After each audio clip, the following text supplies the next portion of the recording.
muntu n'icyubawe mukirinda akarengane muntu ubwoko cyangwa akarere burya bashaka kugucura bano bose uko baremwe barareshya imbere ya nyirigira.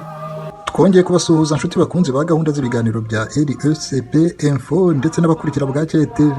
Turabifuriza ibihe byiza aho muri hose. Abantu batandukanye bakomeje kugaragaza impungenge no kwerekana inzira yo gukemura ikibazo cy'abimurwa Kangondo, Kibiraro n'abandi bafite akaga nk'akabo. Muri uyu mwanya tugiye kumva ibimaze gutangazwa n'ishyaka Ishema.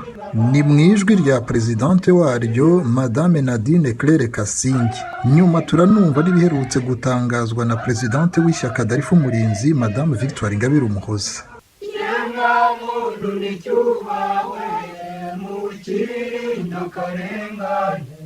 Duhere rero kuri Presidente w'ishyaka Ishema Madame Nadine Claire Kasingi. Itangazo rigenewe itangazamakuru. Ishyaka Ishema twifatanyije n'abaturage ba Kangondo n'aba Kibiraro turamagana akarengane bakorerwa n'ubutegetsi bwa FPR Inkotanyi. Ni Nyarugamba n'abatarifana twese bo mu ishyaka Ishema ry'u Rwanda twamaganye kandi tubabajwe bikomeye n'ibikorwa byo gusenyera abaturage batuye Kangondo ya mbere, Kangondo ya kabiri na Kibiraro mu mujyi wa Kigali. Nk'uko bigaragara ko gusenyera rubanda igoka bihabanye cyane n'icy'amategeko y'u Rwanda ndetse n'andi masezerano mpuzamahanga u Rwanda rwashyizeho umukono ateganya. Amategeko ateganya iki?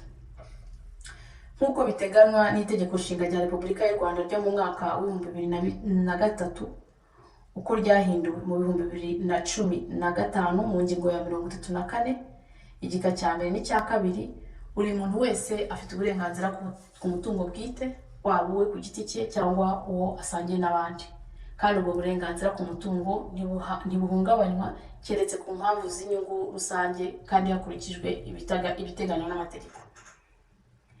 Naho itegeko nimero 32 akarongo 2015 ryo mu kwakira rya tariki ya 6 Ukwakira 2015 ryerekeye kwimura abantu ku mpamvu z'inyungu rusange mu ngingo ya 3 riteganya ko kwimura abantu bikorwa gusa ku mpamvu z'inyungu rusange kandi habanje gutangwa indishyi ikwiye.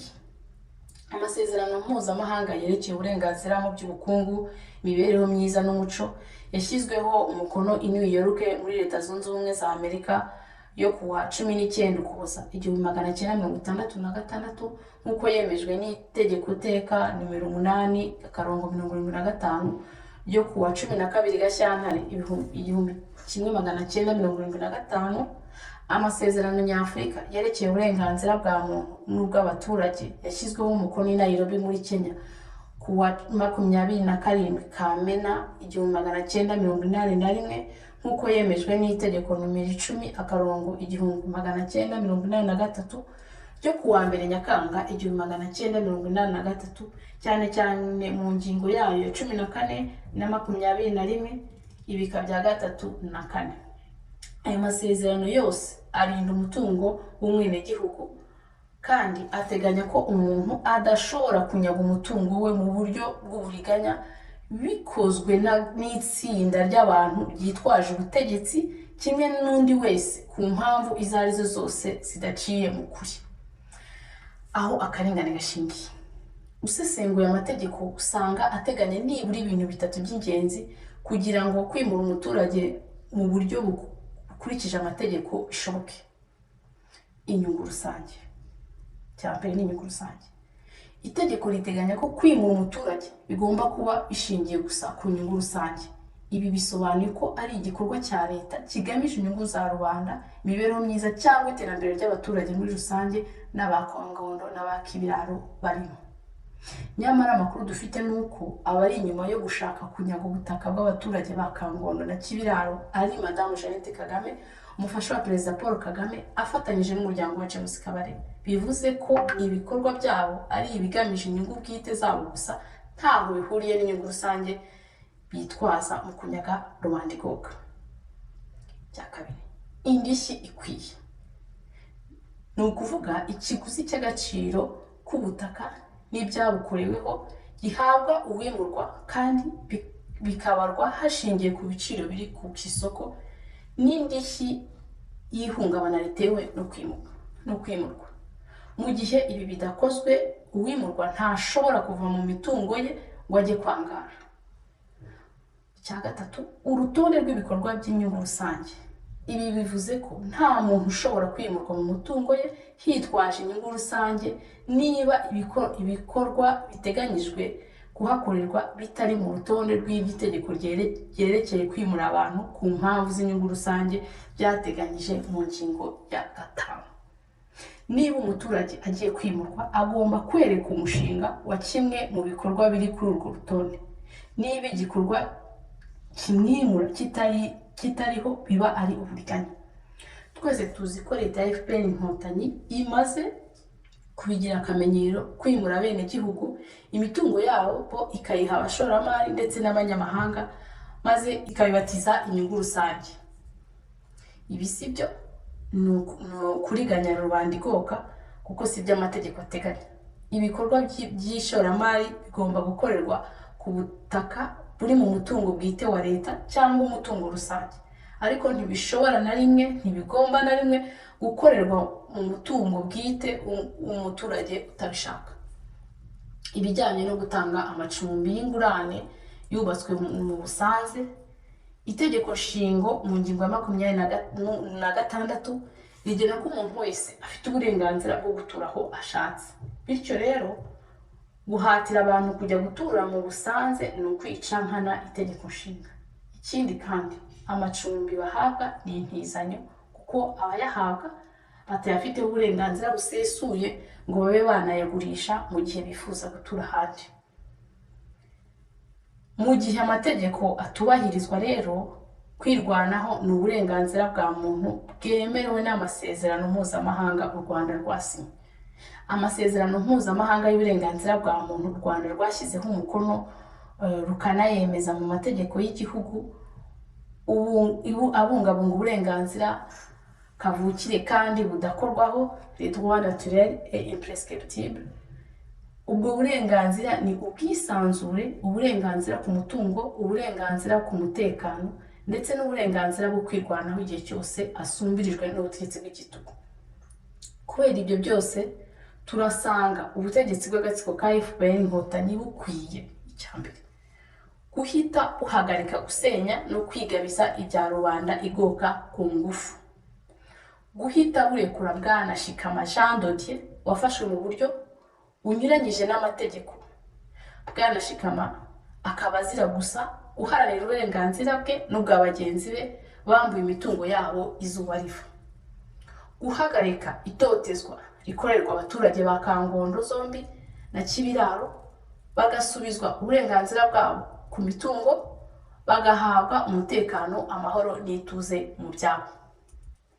Abaturage ba Kangondo n'aba rubanda igoka muri rusange bakwiye gukomeza guhagarara kigabo mu kwirwanaho, kuko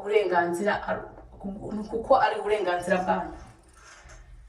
Kandi ngo umugabo arigira yakwibura akipfira. Abaturage bakwiye kwitoramo ababahagarariye, bakegera ubuyobozi bw'ishyaka Ishema, bakatwoherereza inyandiko zose n'ibindi bimenyetso bafite, kugira ngo hatangwe ikirego mu nkiko zibifitiye ububasha. Harakabaho abaturage bazi uburenganzira bwabo, babuharanira kandi bakaburinda. Harakabaho ubutegetsi bwa rubanda kandi bukorera rubanda.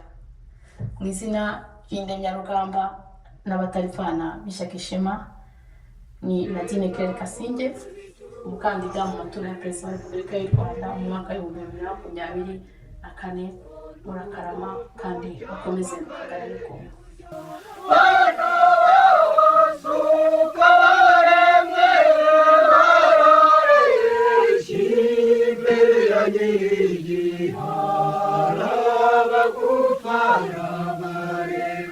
Cyangwa banyuranije ibara uryanda kiremwa muntu gisubira iki tumaze kumva madame Nadine Claire Kasinge presidente w'ishyaka Ishema, noneho twumve icyo madame Victoire Ingabire Umuhoza presidente wa Darifo Umurinzi aherutse gutangaza atakambira umukuru w'igihugu Paul Kagame amusaba ko ashingiye ku bubasha ahabwa n'itegeko nshinga yakemura ikibazo cya Kangondo na Kibiraro. Nyakubahwa Perezida wa Repubulika, nk'umuturage usanzwe uri umwe mu bo muyobora, ndagira ngo ngire icyo mbisabira. Icyo mbasaba Nyakubahwa Perezida wa Repubulika, ndabisaba kuko mufite inshingano yo kurinda itegeko nshinga.